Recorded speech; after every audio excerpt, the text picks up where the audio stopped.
السلام عليكم متتبعي الأعزاء، كنتمنى تكونوا في أفضل الأحوال. اليوم جبت لكم حلقة جديدة من حلقات مسلسل الأمانة.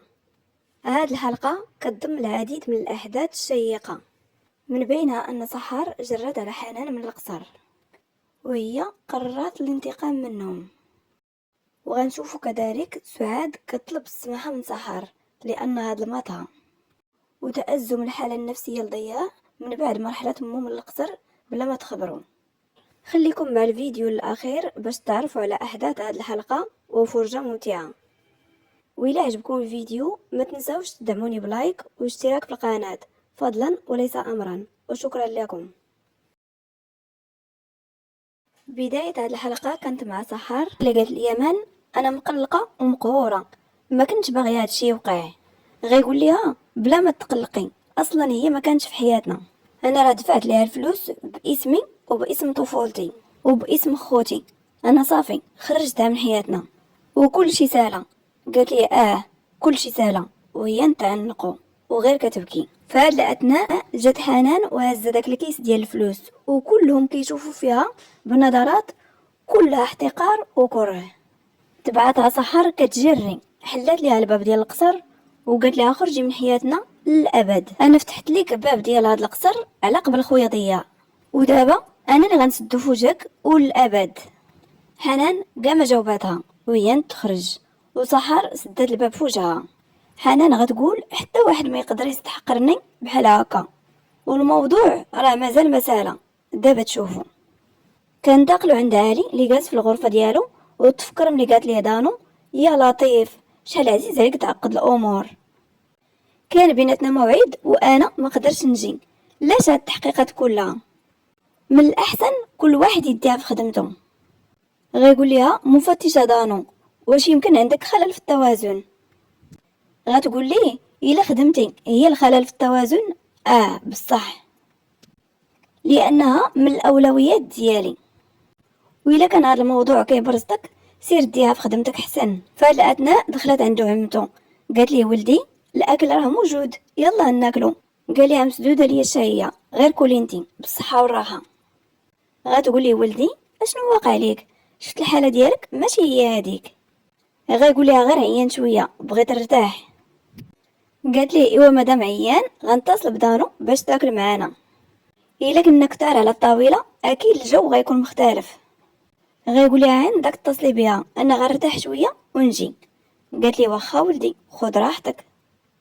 خرجت من عنده وهي تقول انا متاكده ان هاد الزوج تخاصموا مره اخرى، غيبقاو بحال هكا شويه مخاصمين وشويه مصالحين حتى يتجمعوا تحت سقف واحد.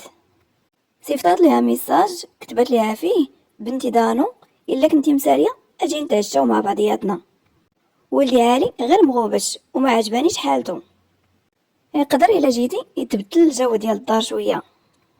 دانو غتجاوبها بميساج غتكتب ليها فيه سمحي لي عمتي سلطانه ما نقدرش نجي عندكم، عندي ما يدار بالصحه والراحه. غتقول كيف ما توقعت باينه بانهم مخاصمين، ولكن باينه هاد المره بان المشكله كبيره، ما عرفتش اشنو غيكون السبب. هنا كنشوفو دانو غير كتبكي وكتقول اختي محتاجه ليا بزاف اكثر من اي وقت، وما عنديش شي حل اخر، انا مجبوره نبعد عليك عالي. حنا سالينا قبل ما نبداو اسمح لي بزاف. وهي نتحيد ديك السلسله اللي داها عالي ورجعتها للبواطه ديالها. ومن بعد بينو سحر كتشوف في الغرفه اللي كانت فيها حنان وهي تقول الحمد لله كل شي سالا ورجعنا مع بعضياتنا، من اليوم غنعيشو حياه زوينه. نزلات وهي نتلاقى بسعاد، غتقول ليها كنتاسف بزاف انا مديونه ليك باعتذار، كلنا صدقنا الاكاذيب ديالها، خدعتنا وما كناش عارفين بانها شيطانه، انا ظلمتك وقسيت عليك بزاف، واش ممكن تسمحي لي الحبيبه ديالي؟ غتقول لها سحر ماشي مشكل، المهم انها مشات من هنا. الزمن دائما كيبين المزيان والخايب، سوا دابا سوا من بعد، بحال الميزان وهو عادل وفي الاخر كيبين الحقيقه. ومشات وخلاتها وشاديه كانت مخبيه وكتصنت ليهم. وملي دازت حداها سحر تقول ليها هاد الليله غتكون احلى ليله من بعد هاد الشهرين اللي دازو. وبدات ما تفوجها ومشات للمطبخ غتقول لخديجه ونسرين بلا ما تحسوا بالاحراج قدامي. كل العائلات كيدوزوا من ايام صعيبه، المهم اننا تجاوزنا هاد الايام. نسرين غتعنقها غتقول لها كنترجاك سمح لينا. قالت لها انا اصلا راه ما مقلقاش منكم، نتوما راه ما درتو حتى حاجه خايبه، وزيدون اي واحد في المكان ديالكم غتكون هذه هي ردة الفعل ديالو لانه ما عرفش الحقيقه. خديجه غير كتبكي غتقول لها سحر صافي بلا ما تبكي يا خالتي راه كلشي سالا. غتقول لها انت قلبك طيبه بنتي، اصلا حنا ما اقتنعناش بداكشي اللي وقع وعمرنا ما شكينا فيك. غتقول لها انا كنعرفكم مزيان وانتوما بزوج عزاز عليا، صافي ما بغيتش نشوف مازال دموعكم وهي نتعنقهم. فهاد المشهد كنشوفو دانو كتشوف في داك الفيديو اللي فيه اختها وهي تقول واش بصح انت ياسمين. فهاد الاثناء دخلت عند امها وهي نطفي داك الفيديو. غتقول لها راه غنوجد الطابله، واش بغيتي ناكلو دابا؟ قالت لها واخا راني جايه دابا. نزلت امها لتحت وهي كتكلم غير بوحدها كتقول اش هاد الحظ هذا، كيفاش غنجيب لك دابا ياسمينه ماما. وجبدات الالبوم ديال التصاور وكتشوف التصاور ديالها هي واختها ملي كانوا صغار وغير كتبكي. وتفكرات ملي قال لها فؤاد للاسف هذه اللي كتشوفي هي اختك ياسمين. وكتشوف واحد التصويره وكتقول ياسمين انا كندعي الله انك تكوني ماشي انت هي اللي درتيها. فهاد الاثناء دخلت عندها امها غتقول لها غتلاقيها ياك. قالت لها اكيد غنتلاقاها ماما بلا ما تشغلي بالك بهذا الشيء. غتقول لها الاكل راه موجود ايوا يلا ننزلوا. قالت لها انا عندي واحد القضيه مهمه خاصني نخدم فيها كولي نتيا. فهاد المشهد كنشوفو يمان جالس في الصالون شويه جا عنده منير وسولو واش محتاج لشي حاجه. غايقول لي حتى انت كنتي عارف كل شيء وخبيتيه عليا. قال لي كنعتذر منك كنت مضطر نسكت باش نقض حياتك. قال لي ما كاين لاش تعتذر، بالعكس انا كنشكرك لانك حميتي الانسانه اللي كنبغيها وصدقتيها ووقفتي في جنبها. قال لي منير لان هذا هو الصح. غايقول لي يمان انا دابا خايف غير على خويا كنتمنى يولف هذا الوضع. فهاد الاثناء جات سحر وهو انت مشي منير. غايقول لها يمان تحشت نشرب القهوه معاك. فهاد اللحظه جا ضياء وهز واحد الفاز فيه الورد. غايقول لهم جبتو لامي اكيد ملي غتشوفو غتفرح بيه غنمشي نديه ليها دابا. قال لي يمان تسنى خويا. قال لي علاش واش ماما وقع عليها شي حاجه؟ واش الوضع الصحي ديالها بخير؟ قال لي بخير ولكن. قال لي ولكن اش واش ماما سافرت على قبل العلاج؟ هي راه خبرتني من قبل انها تسافر. غايقول لي يمن هي سافرت باش تعالج. قال لي ايوا مزيان معناتو غتشافى، ولكن علاش ما خبرتنيش؟ قال لي انت ما كنتيش هنا وكنت سناتك غتعطل على الطياره. قال لي دابا عاد فهمت، وماما ما خبرتنيش باش ما نتقلقش، هي مسكينه كتفكر فيا. قال لي يمن بلا ما تقلق اخويا حنا كلنا معاك. قال لي صافي غنمشي نديها الورود للغرفه ديالها باش ملي ترجع تلاقاهم. وشاديه كتشوف فيه من بعيد وكتبتسم. يمن غايقول لسحر من الافضل يعرف غير هذا الشيء. قال لي مزيان باش يولف الغياب ديالها. جا عندهم يوسف غايقول لهم نتوما كتشربوا القهوه بحال شحال هادي يعني تصالحتوا. سحر بدات كتهر فيه وكتلعب معاه. قالت لي وليتي كتعرف كل شيء. من بعد بينو ضياء طلع للغرفه ديال مو وتلقى خديجه كتجمع فيها. قال لها بلا ما تجمعيها غير خليها هكاك حتى تجي ماما. قالت لي واخا وهي تخرج. ضياء حط داك الفاز وكيتكلم غير بوحدو كيقول سنين وانا كنتسنى فيك ماما، وملي تلاقينا مشيتي مره اخرى تاني، ولكن عادي الا ما قدرتش نشوفك غنتصل بك ونسمع صوتك. صونا ليها ولكن ما جاوباتوش وكيقول ان شاء الله تشافى بسرعه وترجع لعندنا. انا ما بغيتش نبعد عليها مره اخرى ما بغيتش. فهاد المشهد بينو سحر خرجت من الدوش قال لها بالصحه والراحه. قالت لي فين هما الملابس ديالي؟ قال لي راه عطيتهم لخديجه باش تصبنهم. قالت لي ولكن راه ما عنديش ملابس اخرين. غايقول لها كنعتذر منك نسيت بانني حرقتهم. قالت لي صافي بلا ما تقلق، ولكن راه ما عرفتش اشنو غنلبس.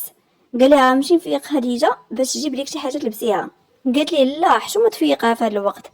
قال لها صافي تلاقيت الحل هو انت عطيها بيجامته. لبساتها قالت لي الشكل ديالك كيضحك. قال لها بالعكس جيتي زوينه فيها. قالت لي ايوا يلا الناس دابا انا راه عيانه بزاف. كنتقلوا عند دانو اللي كاينه في ديك العماره اللي كتكون فيها اختها ياسمين وغير كتبكي وكتقول هاد الوقت كلها كنتي قريبه مني، انا تعطلت عليك بزاف، واش غتسمحي لي اختي؟ يمكن هادي اول مره غنقرب منك، الا كنتي انت اللي في التسجيلات وانت اللي درتيها اسمحي لي، لانني ما حميتكش مع الدنيا الظالمه، ولانني السبب اللي خلاك تمشي في هاد الطريق. كنترجاك ما تكونيش انتي. انا خسرت عالي وما بغيتش نخسرك حتى انتي. غير دارت وهي نتلاقى فؤاد غايقول لها توقعت انني نتلاقاك هنا. دانو بلا ما تخافي حنا غنتلاقاو مع بعضياتنا، وانا دائما غنبقى في جنبك. كنرجعوا عند سحر اللي قالت لي يمان انا عمري ما فكرت انني نلبس بيجامتك، كنشم ريحتك فيها. غايقول لي انا بديت كنغير من البيجامه ديالي، هي قريبه منك اكثر مني. يلا بداو كيقربوا من بعضياتهم وهو انت دخل عندهم يوسف قال لهم عمي خالتي انا جيت، انا توحشت الناس في وسطكم، واش يمكن ليا الناس حداكم في الليله؟ غايقول لي يمن اجي. غتقول لي سحر حتى حنا توحشناك الناس بيناتنا، وكتشوف في يمن وكتبتسم. غايقول لهم يوسف شكون اللي غيعاود لينا الحكايه هاد الليله؟ قالت لي سحر عمك هو اللي خاصو يعاود علينا. في اليوم الموالي في الصباح بينو عالي ودانو وفؤاد كيتفرجوا في تسجيلات كاميرات المراقبه الخاصه بالجريمه. غايقول لهم عالي هذا اهم دليل في هذه القضيه، لاننا ما عندناش الشهود وما تلقيناش السلاح. اصغر التفاصيل في هذا الفيديو مهمه بالنسبه لينا. شويه غايقول دانو وقفي، التسجيل كيسالي ملي غيقرب يبان وجه ديال القاتل. شي واحد تلاعب بالتسجيلات وباين هادشي مقصود، ما كاينش شي تفسير اخر. واش كاينين شي بصمات الاصابع؟ غتقول لي دانو راه عارفين مفتش عالي، اش هاد الحماس؟ راه قلبوا مزيان وما تلقاو حتى حاجه. غايقول لها اش بيك هذا راه مجرد سؤال عادي. غتقول ليه يمكن ولفت هاد الشهرين اللي ما كنتيش فيها ما كانش عندنا شي مراقب. انا للاسف ملي كيسولني شي واحد شي سؤال فجاه كنتعصب. غايقول لي كنظن انه على قبل القضيه عادي نسول هاد الاسئله، وهو انت مشي للمكتب ديالو. فهاد المشهد كنشوف يوسف في سحر ويمان. غايقولوا ليه صباح الخير، قال لهم صباح الخير. سحر شافت في الساعه قالت لي تعطلت عليك بزاف. غايقول لها غير جلسي انا راه موجود. قالت لي كيفاش موجود؟ انا خصني نحضر لك الفطور. قال لها انا راه كليت ولبست وجدت محفظتي، غير جيت باش نخبركم بانني غادي. يمن غايقول لسحر البطل ديالي كبر. قال لي انا كبرت. ايوا بسلامه انا غادي وانت خرج. يمن غيعنق سحر غايقول لها بما ان المشاغب مشى اشنو بالك نبقاو هكا؟ قالت لي موافقه، انا توحشتك بزاف. غايقول لها باينه فيك ضعفتي شي 5 كيلو وهادشي وقع لينا هو السبب. غتقول ليه دازو عليا هاد شهرين صعاب، حتى الماكله ما كانتش كدوز ليا. غايقول لها ايوا يلا نمشيو. سولاتو فين؟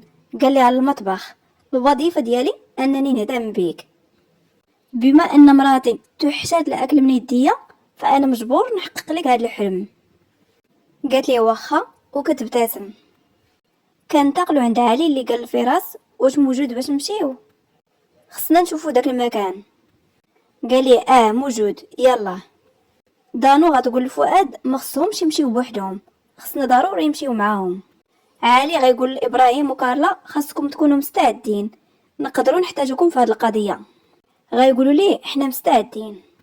يلا كنخرج هو فراس وهي تقول لي دانو احنا غنمشيو معاك.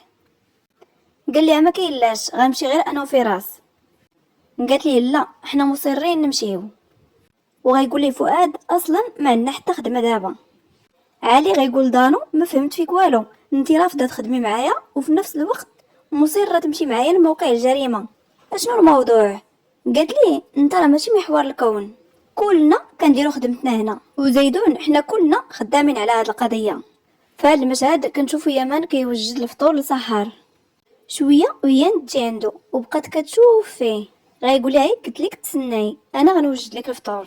غتقول ليه ما تحملتش انني نبعد عليك، توحشتك بزاف. قال لها بما انك جيتي غنستغل الوجود ديالك، وعطاها الطراب وبدات كتوجد في البيض وهو واقف حداها. وسحر توترات كيف العاده، غيقول لها انا مستعد نوجد الاكل كل نهار الا كنتي معايا. توحشتك بزاف. وبهذا المشهد كنكونوا كملنا الحلقه ديال اليوم. كنتمنى تعجبكم.